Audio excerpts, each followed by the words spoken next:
All right. Very Hello. cool. Welcome back to another episode of the Delay of Game NBA podcast. Today we're going to do a 2020 mock draft for this draft class. We're going to be doing the first 14 picks. I guess it is a little early to do um, a mock draft considering that apparently the draft might be delayed all the way to December. But, we'll see. We'll do the lottery because we already know all the seedings. They're all confirmed, and the draft lottery just happened about a week ago. All right, so here's what we're gonna do. I'm gonna make my pick, and then I'm gonna have my good friend Brian here make his pick. So we're just gonna alternate picks. If we have something different, we'll just make a counter proposal. So I have the first pick. I'm on the clock. I'm the Minnesota Timberwolves. In my opinion, I think the Minnesota Timberwolves just need some defense and need some energy on the team.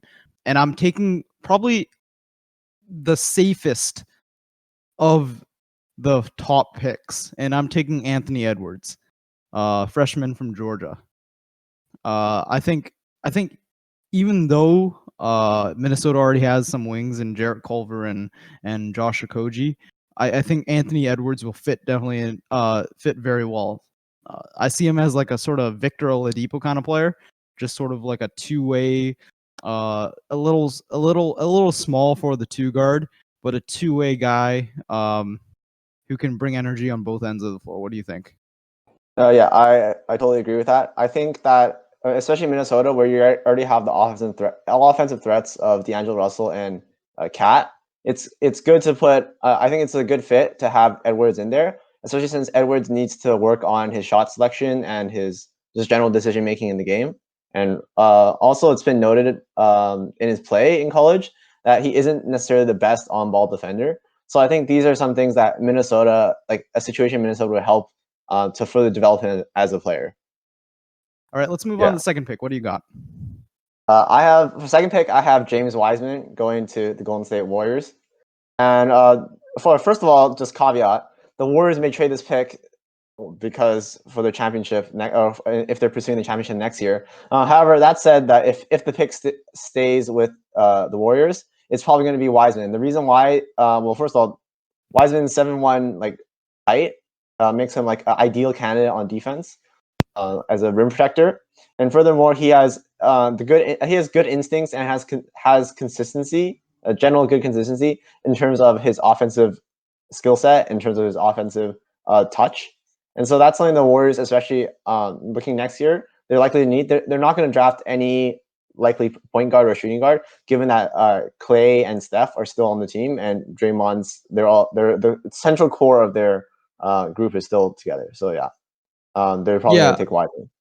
I think if they're drafting for Wiseman, this is definitely the best fit for Wiseman. This is the best environment for Wiseman. I'm not sure if Wiseman is the best, option for them because they can trade the pick for Golden State, especially if they want to win a championship. But I see Wiseman as sort of like the bridge away from the Curry era. Once the Curry era is done, Wiseman takes over, or whoever you add to the team. So I think this is definitely a good pick. They obviously need a big, and it's really easy to slot him in, especially with Steph Curry on your lineup. You can slot anyone around Steph Curry, and it will work out. Right. So yeah, third pick. I'm on the clock. It's the Charlotte Hornets. I'm taking LaMelo Ball here. Although it may be weird, I see him as like a taller Ricky Rubio.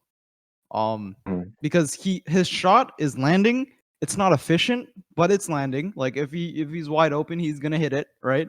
And he can play make. He can definitely play make. Not a great defensive player. But the potential's there. Like everything about it. Like when you have a 6'7" point guard who can run the floor, can shoot, he can do everything on the offensive end. That's something you can't ignore. And also it'd be fun to see LeVar versus Michael Jordan finally. So I think also it's important to note that Charlotte has the slowest pace offense in the league. So I think they definitely need a point guard of the future that can really push that pace. They already have great forward options in PJ Washington and Miles Bridges. So I think a future point guard for them, is a good start to move on from this Kemba Walker era. Yeah, I have the exact same pick as you. LaMelo Ball, like his upside is insane because he has elite size, 6'7", as just playing point guard, and also his passing is like definitely the best in this draft. So in terms of his fit with Charlotte, in my opinion, I think that Charlotte at this point just needs some sort of needs some sort of star power in their in terms of like in their like locker room, because Charlotte definitely at this point is not a free agency destination at all, and I think that they kind of need to swing for the ball in this draft. And like while LaMelo Ball has some downsides, I think Charlotte is, especially their situation, like they have to take the risk and go with him. Yeah, for sure. That's a great point about how, they're not a free agency destination, and putting a ball to your name is gonna really help with that. Yeah. So you have this pick, fourth pick, Chicago Bulls. Who are you taking? So the Bulls with the fourth pick, I'm taking. Wait, let me pull this up. Denny Avdija. Can't say his name properly. Yeah, from Tel Aviv. And okay, the reason why that I think that he's deserving of a top 5 pick in particular to the Bulls is because I've seen his games like as the ending in Israel. Like there's some footage online, and like he's a really good playmaker, like not LaMelo Ball level, but he's still a really good playmaker, and he plays at the wing, which is something that the Bulls, I would say, they probably could take, especially he's not really a point guard, but although I would say that he could probably play at that position. The only problem with him is that he's a consistent 3-point shooter. Like he's not a consistent 3-point shooter. But I feel like in the generally the Bulls, now they've moved on from their coaching situation. I think that him paired with Zach LaVine would be a good fit. Yeah. I definitely agree. This is exactly what I had at the fourth pick. I look at him as like Luka Doncic light, or like a lesser version of Luka Doncic. He's not gonna come in like in the league like Luka Doncic, but he has similar skill sets. He's 6'9", which is and with a 6'10" wingspan, which is pretty good. Bulls definitely need a playmaker. They are moving on from Jim Boylan, so they're gonna have new staff come in, and he's gonna be a great new addition for any staff to take on, right? Like he's a high IQ basketball player. He can fit well with basically any kind of offense. So this new staff coming in is very lucky to have someone like him on the roster. Moving on to the fifth pick. It's Cleveland Cavaliers. I'm on the clock with it, and I'm gonna select Obi Toppin. He's a sophomore from Dayton, probably one of the safer picks in this draft. He's already proven that he can.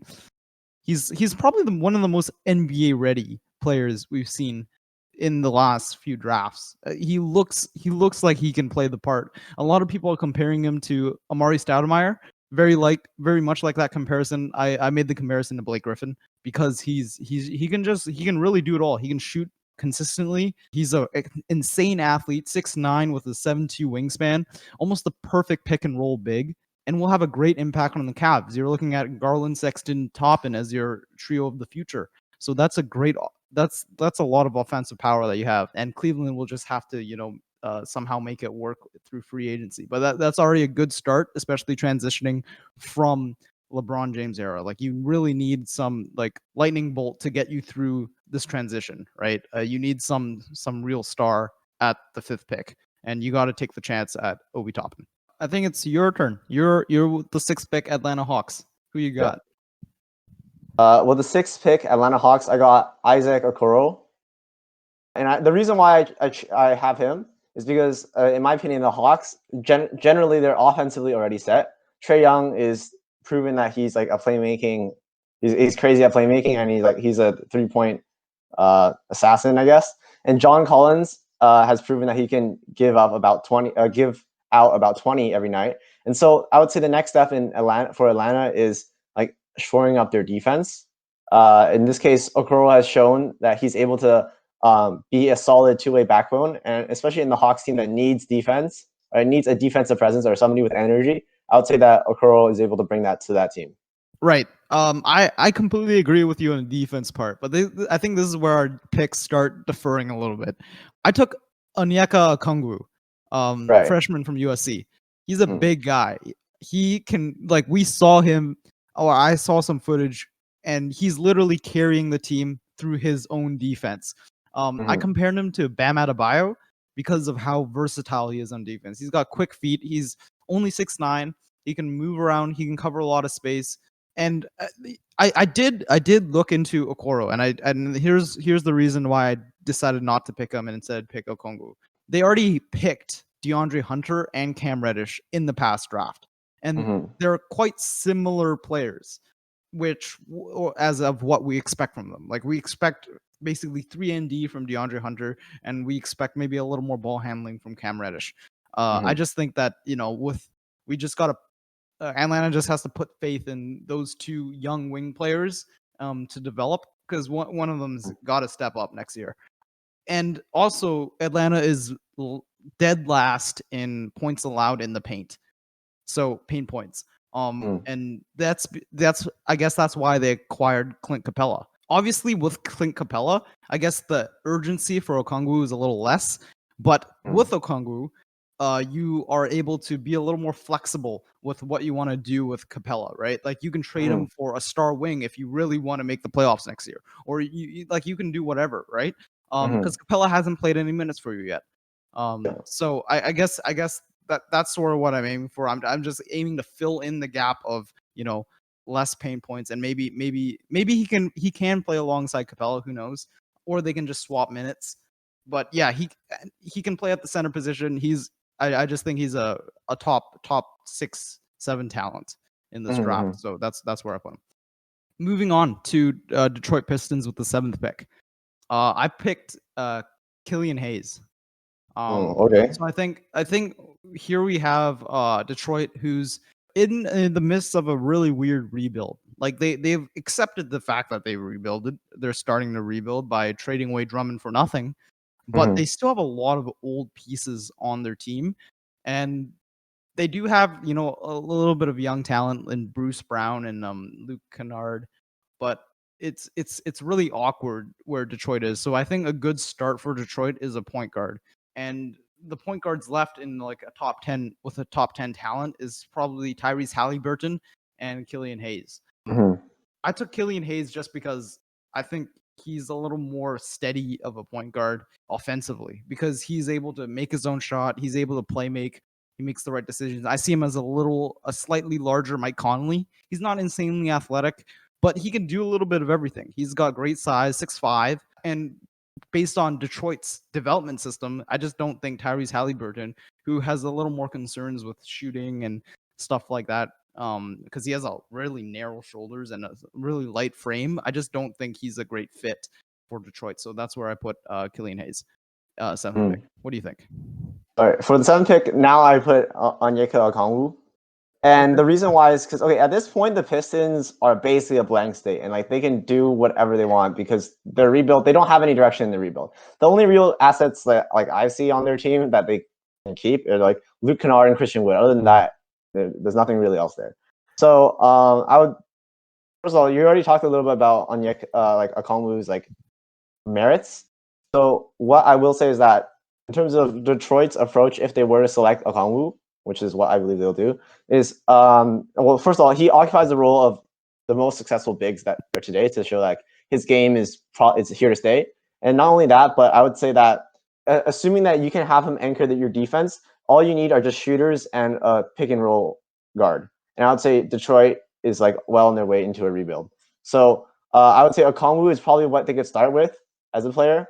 I do see the merits of like Killian Hayes, but what I will say about him is that he has average like athletic ability, and that's something that people are worried about if it's gonna like affect him when it comes to going into like into the NBA. But also another thing I would say is that especially since the European game is more like less um, like athleticism based, but also it's like I watched some of his gameplay, and he's extremely dominant with his left hand, like as in like he's very unwilling to use his right hand, which will limit him offensively. which is why, in my opinion, I didn't take him at this position. But yeah. Right. All right. So moving on to the 8th pick. Unfortunately, New York Knicks slid all the way down to the 8th pick. Very sad for Knicks nations out there. I'm not even sure how many fans you still have. Just a slight plug. James Dolan, sell the team. You have the 8th pick. Go ahead. Right. Okay. 8th pick. So with the 8th pick, I had took Halliburton, which you you just passed on. But so at this point, the Knicks need to take the smart route and just add a player who is just can be a contributor in year one, basically. Because they're just terrible. And for a long time, the New York Knicks, like their point guard situation has always been changing and always been in contention. And so, in my opinion, I think Halliburton could be a solution because he's first of all, he's really efficient and he has defensive upside. So I see that him as somebody that he could, could come to like have a sort of chemistry with Tom Thibodeau. And furthermore, I see him he's pretty long and he's pretty rangy as an athlete. So I think that even though he's not explosive, I think that he could make good use of it in defense. And yeah, that's why I have him with the Knicks. What'd you take? Yeah, I had the exact same pick. Oh, nice. I compared him to Lonzo Ball at the moment because he's got that defense, he's got that length, he's got that playmaking. But with the Knicks luck, he's probably gonna end up like Michael Carter Williams. But and here's the thing, Knicks have gone through a lot of point guards. They have Ntilikina, they have Smith Jr. Neither of them are proven playmakers for some reason. You have a bunch of point guards and none of them can run the offense for you. That's what I don't understand. But Halliburton is a proven playmaker, and I think you touched on that very well. My only concern with him is just his shooting form. It's a little awkward, but I doubt that'd be a concern in year one. Yeah. With no expectations for the Knicks at all. Okay, so I'm at the 9th pick with the Washington Wizards. I think this is a pretty boring pick because I think I've looked up a lot of other mock drafts out there, and it seems like the consensus is that Devin Vassell is the pick for Washington. He's a sophomore out of Florida State. I compared him to Trevor Ariza, a guy which is funny because he was just there in Washington recently, like 2 years ago. But he's basically exactly what they need, especially with John Wall coming back, right? He's athletic. He's great in transition. He defends well. He's a nice spot-up shooter. There's nothing more you can ask for from a rookie coming into a team that's trying to make the playoffs next year. Wall, Beal, Vassell, Hachimura, Bryant, Thomas Bryant. That sounds like a really solid starting lineup. Well, it depends how good Wall is coming back, but that sounds like a really good starting lineup, and it sounds like they're on their way on to a playoff berth. Yeah, I actually had the same pick as you. I would say that for Vassell, I think that like he's shown that he can hit the three because he's hit 42% from long range at Florida State, which I looked up. And he also has nice length for considering that he could play the 2 or the 3.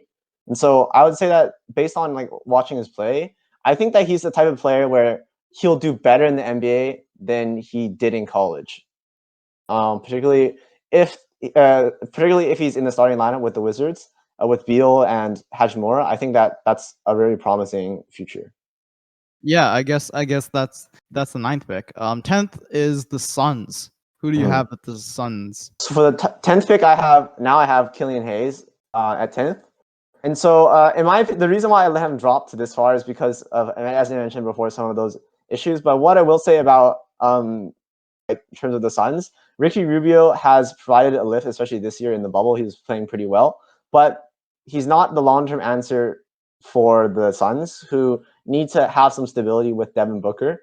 So what I will say is that Killian Hayes is probably, I would say he's still underrated in this draft, and somebody like he's somebody who I don't have any concerns about in terms of like his physical tools. Like he's 6'5" 4-point guard. Like I would say that's pretty good, and he's also one of the best players in the draft in terms of playmaking.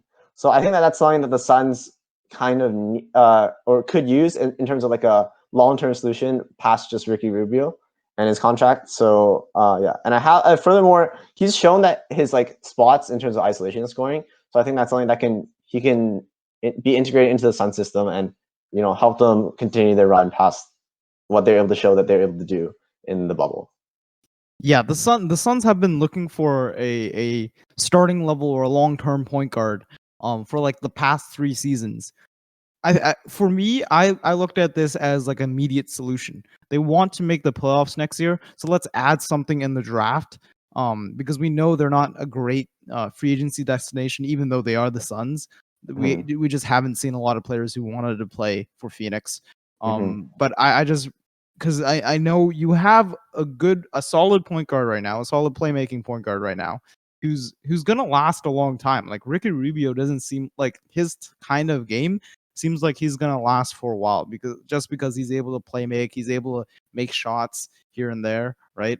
You have a great shooting guard, great wings in Bridges and Oubre and Cameron Johnson.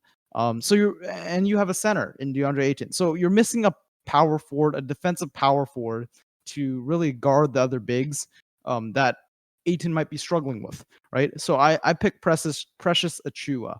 He's this power forward or an undersized centered, a high energy player, solid rim protector and rim runner. And he's exactly what they need alongside someone like Aiton to slot right there or take up some minutes at the center position, right? So yeah, that's who I selected at 10th. Up next, San Antonio Spurs. They have the 11th pick. They haven't been in the lottery since 1997. So Yeah, good run. here we are back in the lottery. I'm on the clock. I decided we are not in the lottery very often. All right, you don't see the Spurs, so we're gonna take a risk on this one. We're gonna try to draft the best or the highest ceiling available, and for me, and that would fit in our roster right now. I took Patrick Williams. I see him Yeah. as Atlanta Paul Millsap. Back when he was on Atlanta. Just a really strong offensive rebounder. 6'7" with a 6'11" wingspan. He can guard pretty much almost any position. He can play both forward positions. He's got great size, strong defender. So we can stop using Rudy Gay to guard the other forwards. Like I was watching some games against Giannis, and I saw Rudy Gay was the player we put against Giannis, which I find is a real problem. I was deciding between because I know we need a forward. I was deciding between him and Sadiq Bey, and because we don't get a high pick often, we need to take a player with a higher ceiling, and that's why I took Patrick Williams. Oh yeah, I actually had the exact same pick as you. I don't think I have much to add to like what you have to say. Yeah, I think Patrick Williams, you're definitely right in terms of your analysis of what the Spurs should try to look for in this draft. I would say, yeah, you definitely Spurs, their player development program is definitely a tier above, or multiple tiers above most of the teams that are like in the lottery like for many years. So I do think, yeah, they want somebody who has that upside that they're able to access later on. Okay, great. Moving on. 12th pick, Sacramento Kings. Who do you got? I have Aaron Nesmith from Vanderbilt going to the Kings. And the reason why I have that specifically is because I would say Buddy Hield's future with the Kings is in question. And Sacramento has a potential shortage, in my opinion, of wing depth. So I would say that they should, if assuming that Hield leaves, I think that Aaron Nesmith is like the perfect person to have with the Kings in Sacramento. And basically the reasoning behind this is just he's a sharpshooter, basically a top 3-point threat for this year's draft. There are not that many like 3-point shooters. I would say there seem to be a lot more playmakers in this year's draft, and so I would say that the Kings probably want to take him with this pick. What I will say is like a caveat is that he did basically miss the entire season to leg injury. So my pick is based on the assumption of like a clean bill of health, or like if he is in some way like compromised, then I see the Kings probably picking up Precious with their pick. Yeah, I would have picked Naismith if this isn't where like because I haven't drafted a Cora yet, and this is where he fell for me. I just couldn't find a place where he fit for me anywhere else. I couldn't see him on San Antonio because he doesn't have I honestly don't think he has a higher ceiling than Patrick Williams simply because he lacks in size. He's Mhm. he's 6'6" with only a 6'9" wingspan at a forward position, and he's supposed to be an elite defender, and that just seems a little small to be for me. Every single draft since 2016, we've been looking for that 3-and-D guy. We're like, oh, that guy can do a little bit more. I think he's going to be the next Kawhi Leonard. Like last year, we had DeAndre Hunter. This year, I think is Isaac Okoro. I think he's an athletic 3-and-D guy that we just think, maybe he can be the next Kawhi. And this is where he fell for me because the Kings honestly are just mediocre at everything. For me, the only problem with drafting Nesmith is he just came off of a foot injury, and we know Yeah. how Kings just draft guys who are just not living up to the expectations, right? Like they had Mm. Giles who went out with an injury who was hyped up as hell, and we have Bagley this year or Bagley last year, 2 years ago, last year, who hasn't lived up to the second pick expectations. So yeah, this is where Okoro landed for me. Okay, I'm on the clock, 13th pick, New Orleans. So for me, New Orleans are looking pretty solid. If they can re-sign Ingram, they're looking very solid for the future. They have a lot of potential with Mm. Williamson and Ingram. But for me, they needed a safe pick here. They needed someone who can help them get back into that playoff picture, which they missed this year. So this is where Sadiq Bey landed for me. He's a sophomore from Villanova. I look at him as a bigger version of the Phoenix PJ Tucker, which is kind of weird.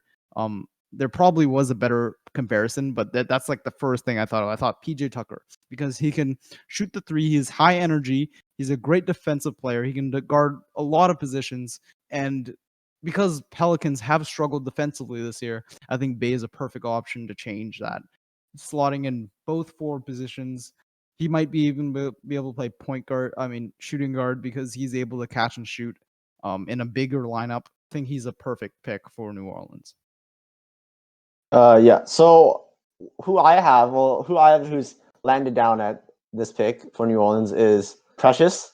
So the reason why I took him is because New Orleans basically has their guard spots and their wings like of the future set up, right? They have Ingram, Williamson, Ball, as well as Josh Hart. So in my opinion, I think this was less of a based on potential and just more of a fit pick. And also I haven't drafted Precious yet. So for me, he fell to this pick. Okay, yeah, that makes a lot of sense because New Orleans really struggled with rim protection this season. They did have Derek Favors, who's a really underrated defender. Mm-hmm. But they just couldn't, and Jackson Hayes, but they just couldn't get it done. So I think, yeah, Precious Achiuwa is a really good pick.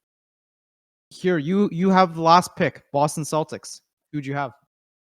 All right, so for me, the Boston Celtics are in a position where like with the 14th pick, they don't really don't need like a great player. Like the Celtics have so many great players at this point that they don't really need like a home run player, a home run pick basically. So who I had for them was just Tyrese Maxey from Kentucky, a guard.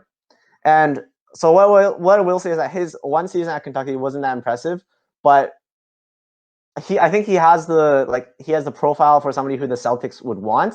Basically, someone who like as they develop, they can probably get to about 20, 25 minutes a night, get buckets as a slasher, make some of the right passes, and just defend really well. Because in his college career, he was able to show that he has like a great. So he's sort of like that Marcus Smart kind of player, which is who I compared him to. Because like he has like insane defensive intensity and like a great deal of confidence. So I would say that the Celtics they don't need any more offensive threats. I would say it's probably good for them to pick up Tyrese. But what I will say is that the Celtics may also want to look into bigs since I know that they've struggled with size in the past, and that's still going to be an issue, especially this playoff. So we'll see how that plays out later on. Yeah, and that's exactly the path I went down. I was thinking, okay, they have drafted bigs before, like Robert Williams, but even then, they're still undersized. Robert Williams is only 6'8", 6'9" in size, so they're really struggling with interior defense. I looked down the list, and it was really hard. Like, this was a tough pick for me. This is probably the toughest pick for me to make, but there's not a lot of defensive centers or bigs down the list of the draft. So I had to dig deep for this one. I'm not I'm this might be a little too high to pick him, but I picked Jalen Smith, sophomore from Maryland. He's a 6'10" power forward with a 7'1" wingspan. Again, Boston's pretty flush with every other position, so we just need rim protection, and that's what Jalen Smith gives. He averages like 2.4 blocks a game. He's a solid rim protector. He defends the pick and roll okay.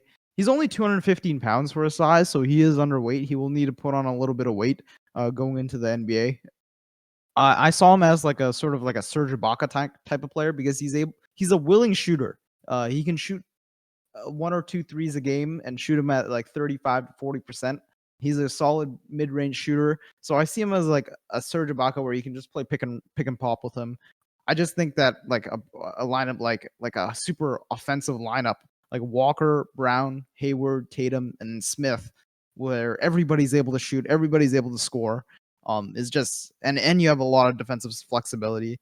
That'd be a deadly lineup for Boston. They'd be like if they aren't already, they would be serious title contenders. The only concern here is how Jalen Smith adds weight, how he develops his own IQ and basketball sense, which is something he does struggle with. Yeah.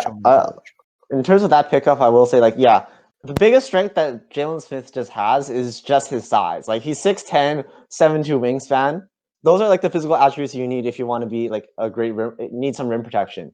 But what I will say is that his play hasn't necessarily conveyed that he's on the path to becoming like a productive NBA defender. So I think that that's something that like you have to keep in mind, that he has the tools. So it's really up to Boston how they're able to develop him. And if they're able to develop him well, I see him as like really good. He's able to play a good role for them, or like play a good niche for them, where they just need like some rim protection on the defensive end.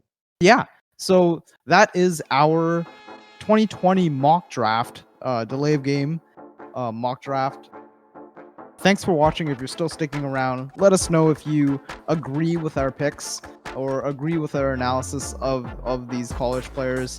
Just thanks for watching. Yeah, see you later. Subscribe and like. Yeah, do that. Comment below. Yeah. It will be on the screen somewhere. Please click it.